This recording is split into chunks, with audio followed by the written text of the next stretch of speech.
mempunyai suatu profesi yang sudah ditekuni sekian lama, bertahun-tahun. Otomatis si orang ini sudah menguasai betul seluk-beluk dari profesinya.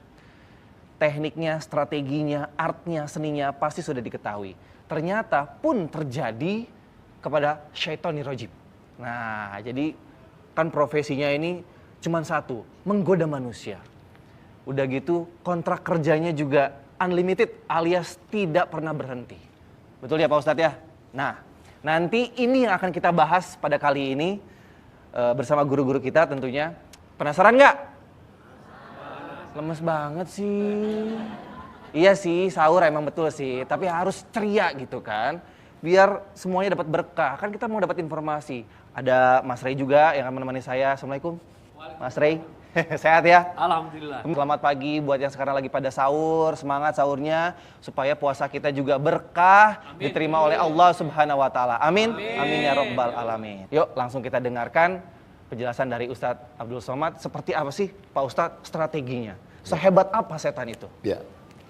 Sebelum kita bicara tentang strategi, cara, teknik, tipuan, trik, saya mau introduce dulu, kenalan supaya kita mengenal dengan baik.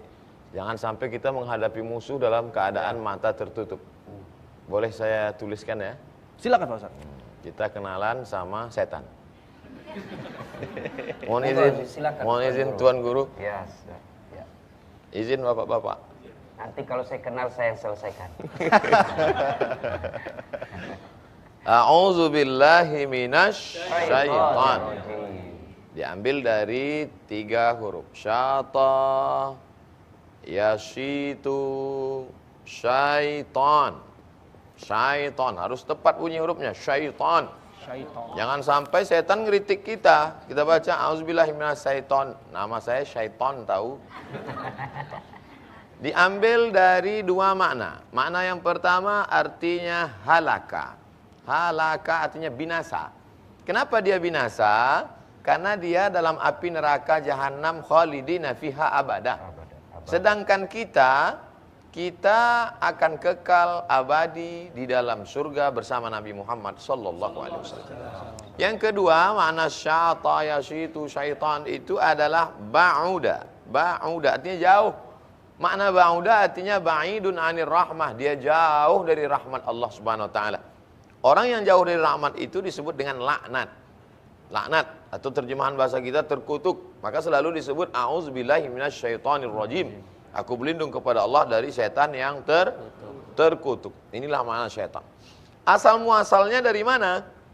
Dalam surat Al-Kahfi ada dikatakan, kana minal jinni. Kana minal jinni. Dia berasal dari kalangan jin. Setan itu dari kalangan jin. Lalu kemudian dalam ayat yang lain ketika Allah bertanya kepada dia, ma mana'aka alla tasjuda li Adam? Kenapa kamu tidak mau bersujud kepada Adam? Apa jawaban dia? Khalaqtani min nar. Aku kau ciptakan dari min nar. Nar, dari api. Bedanya dengan malaikat, malaikat diciptakan dari nur, cahaya. Sedangkan dia dari nar, api. Lalu kemudian permusuhan abadi manakala tatkala ketika Allah Subhanahu wa taala berkata, wa idz qulna lil malaikati, ketika kami katakan kepada seluruh malaikat, usjudu li Adam, sujudlah kamu kepada para malaikat, sujudlah kamu kepada Adam. Fasajadu, semuanya bersujud illa iblis, kecuali iblis. Loh, ini mana lagi nih? Ada jin, ada setan, ada iblis. Ini gimana sebetulnya? Komunitasnya namanya jin. Jin community. Nama komunitasnya jin. Lalu kemudian jin yang baik-baik itu namanya jin muslim. Inna minnal muslimuna wa minnal qasitun. Kami ini ada yang jin muslim, ada yang jin kafir. Sedangkan yang jahat-jahat itu disebut dengan syaitan. Induk dari segala yang jahat ini adalah iblis. Jelas? Komunitasnya jin. Yang baik dapat hidayah, masuk Islam. Itulah yang mendengarkan Nabi baca Quran. Apa kata mereka? Qul, katakan ya Muhammad, annahu istama'ana nafarum minal jin. Ada beberapa jin mendengar. Nabi pulang dari Taif, dilempar batu, berdarah kakinya. Dalam keadaan sedih, pulang dari Taif ke kota Makkah Al-Mukarramah. Di tengah perjalanan dia baca Quran.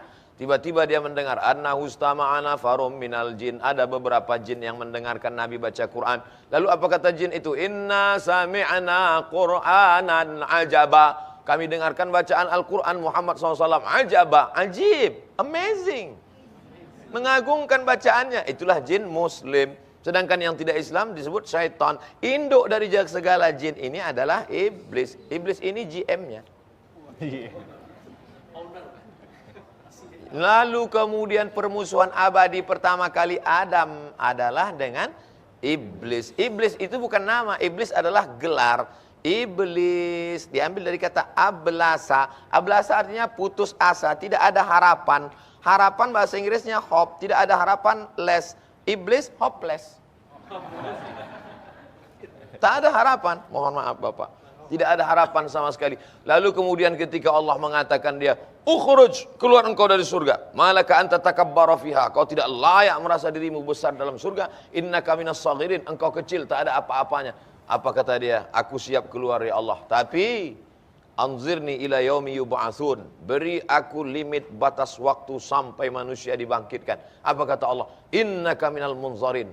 Engkau akan diberi limit waktu yang panjang. Itu yang dikatakan adinda saudara Rizky tadi yang disebut setan unlimited. Karena masanya yang panjang. Yang umurnya panjang itu iblis. Sedangkan anak-anak buahnya yang pion-pion itu ada juga yang mati. Kita baca ayat kursi, mati. Tapi ada juga yang ketika kita bacakan ayat kursi, dia malah ketawa. Kenapa dia tidak mati? Karena kata dia, perbuatan ente sama saya sama, kata dia. Lalu kemudian apa kata dia? Sumpah dia. La'aqudanna lahum siratakal mustaqim. Aku akan bengkokkan jalanmu yang lurus. Kita selalu minta, ihdinas siratal mustaqim. Dibengkokkan oleh setan. Kemudian apa kata dia? La'atiyannahum min baini aidihim, aku akan datang dari depan, wa min khalfihim dari belakang, wa an aimanihim dari kanan, wa an syama'ilihim dari kiri, wa la tajidu aktsarahum syakirin.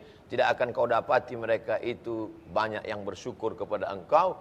Nah, inilah awal asal muasal permusuhan kita, pengenalan sekilas tentang setan. Untuk lebih kenal seterusnya, lebih banyak lagi silakan dekat-dekat setan.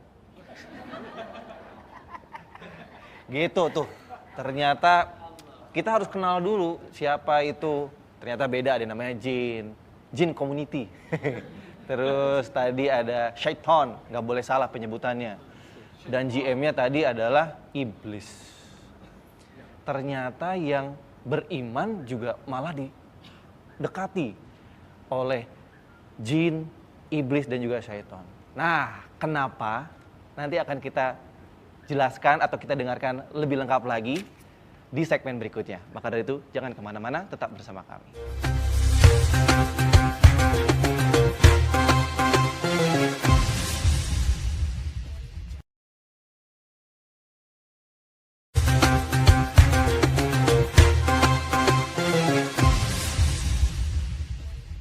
Baiklah pemirsa, kembali lagi di indahnya Ramadan. Ibu-ibu gimana sahurnya? Udah selesai belum? Senyumnya yang ikhlas dong. Apapun makanannya dan juga minumannya, yang penting nih, ya mudah-mudahan kita dikasih kekuatan untuk bisa menjalankan ibadah puasa supaya diterima oleh Allah Subhanahu Wa Taala. Amin. Amin. Kita lanjut lagi ngobrolnya ya. Tadi seperti yang sudah kita bicarakan sebelumnya sama Mas Rey. Mas Rey, ini masalah hijrah nih katanya. Justru kalau hijrah godaannya tuh makin luar biasa. Iya. Ini masih proses atau gimana Masih sih? proses. Masih proses ya. Masih proses. Apa sih kesusahannya dalam hijrah kalau tadi seperti disampaikan oleh Pak Ya. Ustadz? Ini kalau masalah hijrah ini, kalau godaan setan ya sesuai temanya, itu setan kan pasti goda kita untuk kembali ke masa lalu, Ustaz. Ke masa jahiliyah, zaman-zaman itu. Itu alhamdulillah Ustaz, agak mudah dilalui. Untuk menolak setan, ajakan kembali ke masa lalu itu agak mudah. Justru yang sulit itu godaan di perkara ibadah. Kayak misalkan sholat subuh kan udah biasa kita bangun siang kan. Aduh mau ke masjid itu berat, itu yang masih terus berjuang gitu kan. yang paling berat itu. Nah ini saya pengen tanyakan sama Ustadz ini, adakah satu amalan khusus yang membuat kita ini mudah melawan setan, meruntuhkan setan pada saat kita ingin istiqomah dalam ibadah gitu. Itu yang mau ditanyain. Ustaz